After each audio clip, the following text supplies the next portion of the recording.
Bonjour et bienvenue sur le plateau du Direct, l'émission que vous allez retrouver tous les jours en direct du Festival du film francophone d'Angoulême.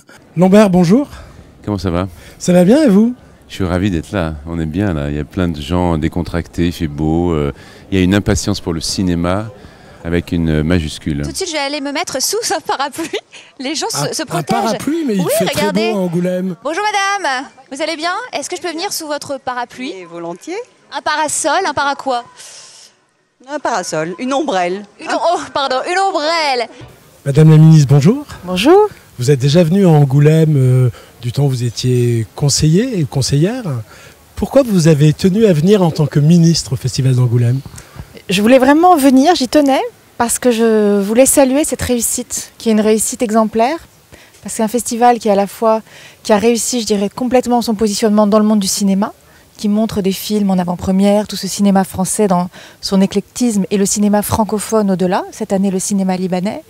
Et il a réussi à faire ça et en même temps être un festival populaire. J'ai le plaisir d'accueillir Virginie Efira et sa réalisatrice Justine Trier qui s'apprête à présenter dans quelques instants Victoria.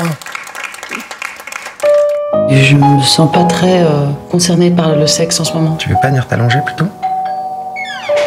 Bonsoir. Bonsoir. C'est moi, un télo BG75.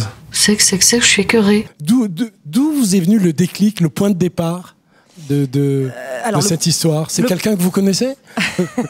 Non, mais c'est un mélange de plein de gens que je connais, de moi, d'héroïnes de cinéma que j'aime, je pense. Et alors, le point de départ, c'était... Moi, je voulais raconter la fin d'un amour, la fin d'une amitié et le début d'un amour. Et je crois que quand j'ai commencé à écrire, j'étais dans la prolongation de mon précédent film. Donc c'était encore un personnage féminin central, encore plus central, je crois, que dans La Bataille. Le film se termine sur peut-être un rapprochement possible. Quand même, on tend à un abandon, mon Dieu, peut-être pas très longtemps, mais un peu quand même. Le lâcher-prise, comme on dit dans les livres de développement personnel, quoi. Mais sur l'engagement amoureux, sur l'idée de se lier à l'autre, on n'oublie pas l'espèce de contrat qu'il y a là derrière.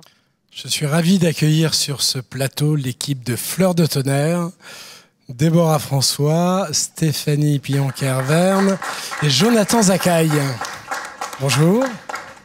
Stéphanie, qu'est-ce qui vous a attiré dans le roman de Jean Telet et qui vous a donné envie d'en faire un film? Cette femme. Pourquoi? Cette femme, parce que, comme le dit si joliment Déborah, derrière cette femme, il y a cette petite fille en souffrance qui, hélas, n'a jamais réussi à se guérir et à aller au-delà des choses assez pénibles qu'elle avait traversées durant ses premières années. Et pour vous, c'était important que le film soit ici? Et moi, je suis très heureux d'être là parce que j'entends parler de ce festival depuis longtemps. Donc, je suis très heureux d'être à Angoulême. J'ai beaucoup de... C'est vrai que c'est un festival qui fonctionne, enfin on en entend parler, quoi, qui brasse large, qui amène du public, qui fait parler des films. On dit souvent, j'ai mon film à Angoulême, voilà, il y a un enthousiasme à l'idée d'être là. Déborah? Je suis très contente d'y revenir pour rendre peut-être un petit peu de ce que j'ai eu, et particulièrement avec ce film qui a tellement besoin d'être découvert par le public, d'être découvert par la presse. Moi j'ai vraiment envie de me battre pour ce film. Ce sera une petite sortie, mais vraiment voyez-le, il est magique. Voilà. Entre-temps sont arrivés sur le plateau l'équipe d'un film, comment dire, hallucinant, totalement inattendu. D'où vous est venue cette idée-là?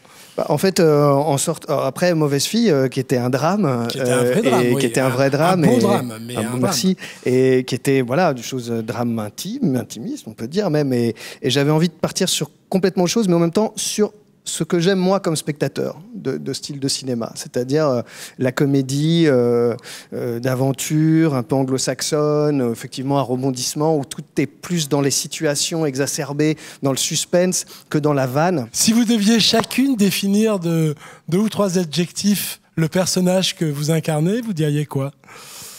Alors moi, mon personnage c'est Chloé, elle est commis de cuisine.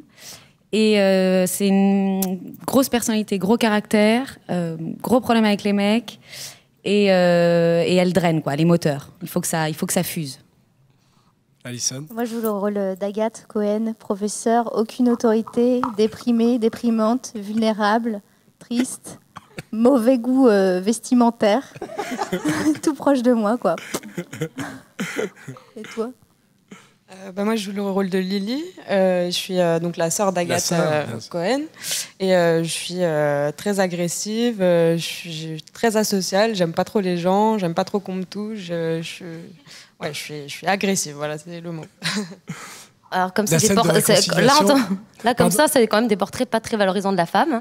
Donc je vais essayer de dire que mon personnage n'est pas que vénale et un peu écervelée. Elle est aussi pleine de sensibilité et pétillante. Voilà.